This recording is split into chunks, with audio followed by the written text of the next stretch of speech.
because of all those allegations and issues that remain following those the revelations to do with Jimmy Savile. Well, our chief political correspondent Norman Smith is there for us now, and he says he's looking forward to speaking to MPs. Norman, but you can't really envy him, can you? No, he must be a glutton for punishment if he's looking forward to it, because it is not going to be an easy session. Also worth observing, I think, he's never appeared before a Commons Select Committee before. He has appeared before the House of Lords Communication Committee a couple of times, but that's a rather gentlemanly, leisurely outing in comparison to what I think he might expect before the Culture Select Committee, of course already warmed up with the whole hacking inquiry over the summer. And, you know, it's interesting, these sort of occasions, the MPs themselves feel under pressure to some extent to perform, to ask good questions, to try and make some headway. So, you know, they will be geared up to make an impact.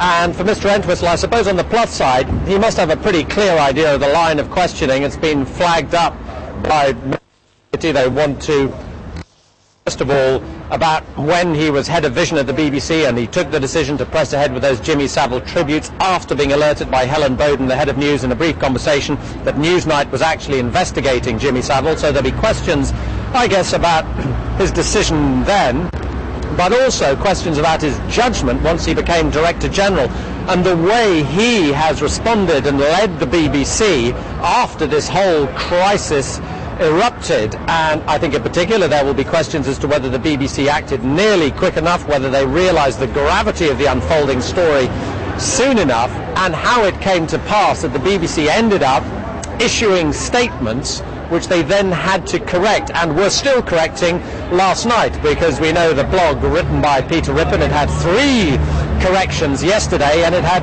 another correction overnight when the BBC conceded that actually the Newsnight investigation, as the reporters involved had suggested, was into Jimmy Savile, the paedophile, not into the police investigation into Jimmy Savile. So that is the broad line of questioning he will face. But there's another important element to this, Martin, and that is, if you like, the theatre of the whole occasion. It matters so much how he performs. Now, that may be unfair, but it is the political reality. And it seems to me, if he appears at all uncertain, at all wobbly, at all equivocal, then the danger is that will compound the sense that the BBC has not got a grip on this crisis. So there is an awful lot loaded on George Entwistle in terms of the BBC standing, but also actually in terms of his own position, because we heard from David Mellor a short time ago saying categorically George Entwistle's job is on the line. The buck will stop with him if it is found in any way there has been any sort of cover-up, or whether pressure was put on the editor of Newsnight, Peter Rippon, to squash the investigation, because we know from last night's Panorama, a week or so before the decision was taken to quash that investigation, Peter Rippon was congratulating the journalists involved, saying, excellent, carry on. 1 week later, he pulled the plug on it. And, of course, the argument, the allegation, the claim is that maybe somewhere along the line the squeeze was put on Peter Rippon to scrap the programme. Now, no evidence has been found of that, but you talk to people in the industry and their argument is you would not expect an email or anything to come down from on high saying, for God's sake, don't broadcast this. The way these things can sometimes work in the media is by conversations in the corridor, in meetings. Do you really think you should broadcast that? Have you thought through all the implications? So there will be a lot of pressure on the Director General when he gives evidence, and a very, very big moment for him and the BBC. Norman, we're just seeing pictures of the MPs who sit on this select committee already in place inside Portcullis House. We've also seen other people making their way into the room. A lot of interest, of course, from the media, no doubt, a jostling for position for the best seats by the press. We're expecting George Entwistle to appear accompanied by the head of editorial policy and standards for the BBC, David Jordan. We're told that he will answer questions if he's asked. John Whittingdale, the chairman of this select committee, Norman, earlier used the word to you lamentable in the way he described the BBC's response to this scandal. yes, it comes down to George Entwistle to look confident, to look like he's in charge, but of course a lot of the allegations we've been hearing over the last few weeks happened many, many years ago under previous DGs. Yeah, they fall into two paths. George Entwistle's, I think, key vulnerability, if I can put it that way, is his handling of the crisis since he became DG. It seems his decision to press ahead with the Jimmy Savile tributes could be explained by his desire to have a degree of editorial distance between what he was doing and what Newsnight was doing. And, you know, that may be an argument which to some extent safeguards him there. But I think if we cross now into the committee room, the Thatcher room, we can see that George Entwistle is just taking up his seat prior to the questioning beginning. But let's cross in and hear what's being said. This is a special session of the Culture, Media and Sports Select Committee to look specifically at the recent revelations about the abuse committed by Jimmy Savile during his time when he was employed by the BBC, and also the handling of those revelations by the BBC. I would like to welcome the Director General, George Entwistle, and the Head of Editorial Policy, David Jordan. I should say I'm sorry that the first appearance before this committee by the Director General should be in these circumstances, but I'd also like to express the thanks of the committee that you offered to come before us this morning in order to address what I sure you'll agree are very serious concerns.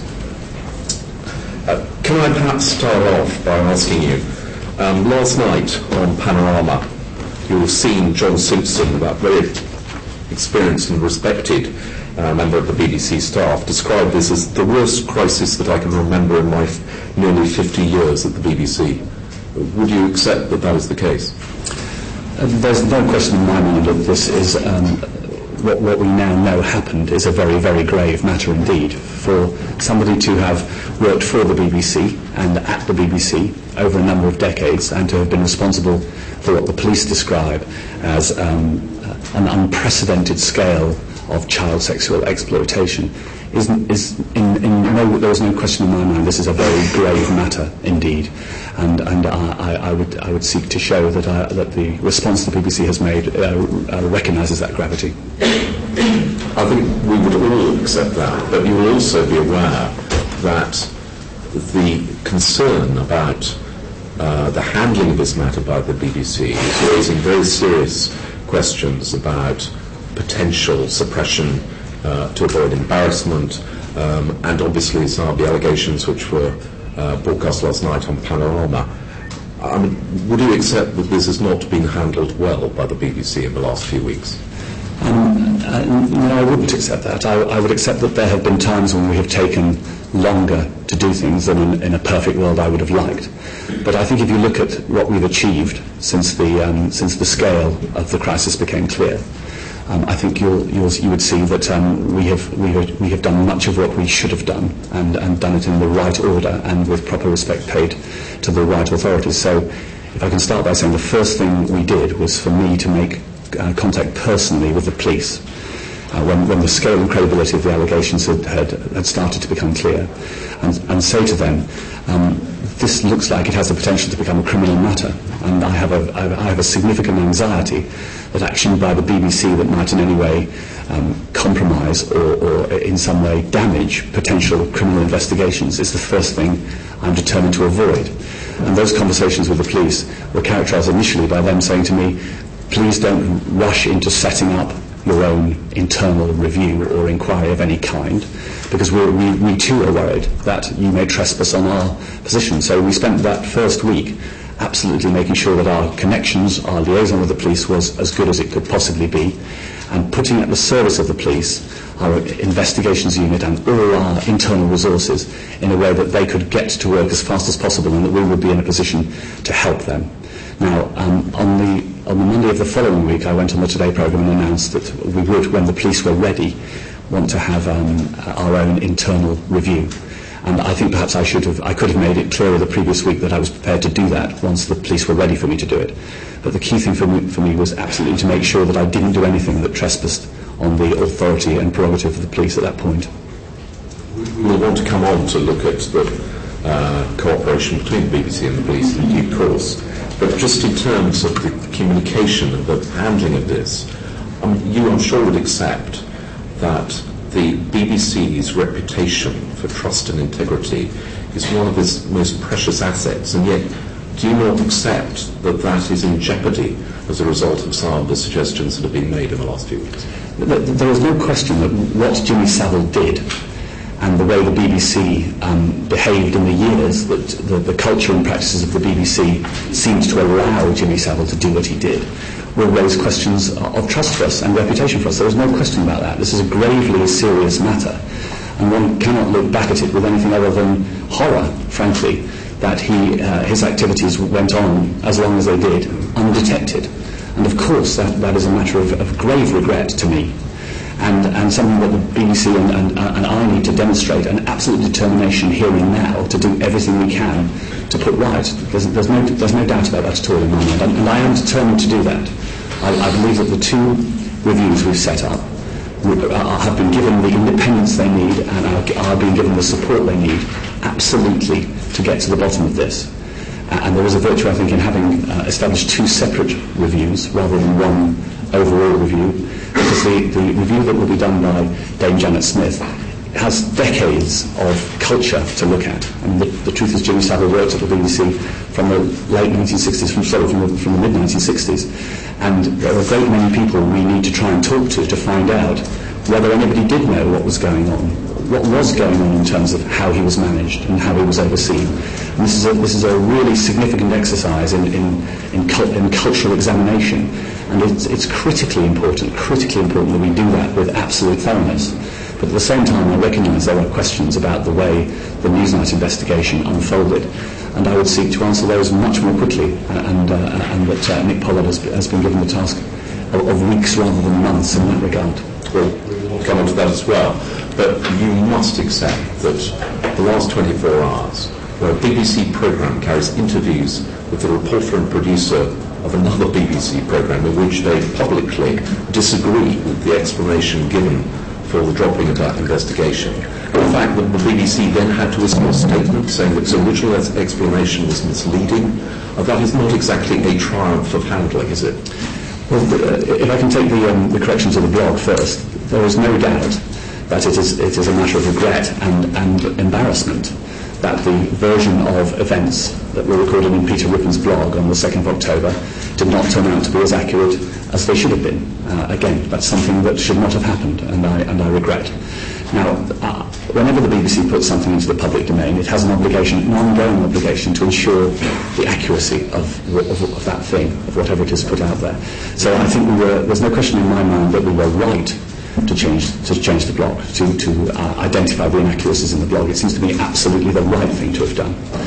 When it comes to last night's panorama, in a way, although I think the BBC does look mystifying to some outsiders in respect of its capacity to do this kind of thing, I think the fact of last night's panorama is something everybody in the BBC should be incredibly proud of.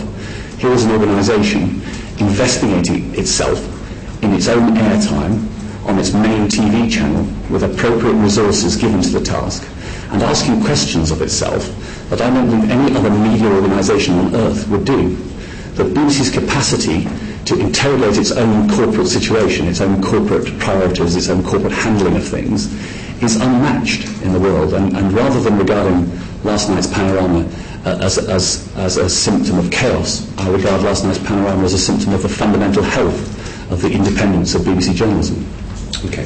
We are going to come back to each of these issues in more detail, but I want to start off by returning to the original main concern which you rightly focused on, which was what happened during the time that Jimmy Savile was employed by the BBC. Philip Davis. In view of all the recent allegations, how likely do you think it is that sexual abuse of children and young women was endemic at the BBC? I don't yet have enough of a picture to know whether it was endemic, but the key question for me is what was the extent of it? And the only possible way to go about answering that question is to look as deep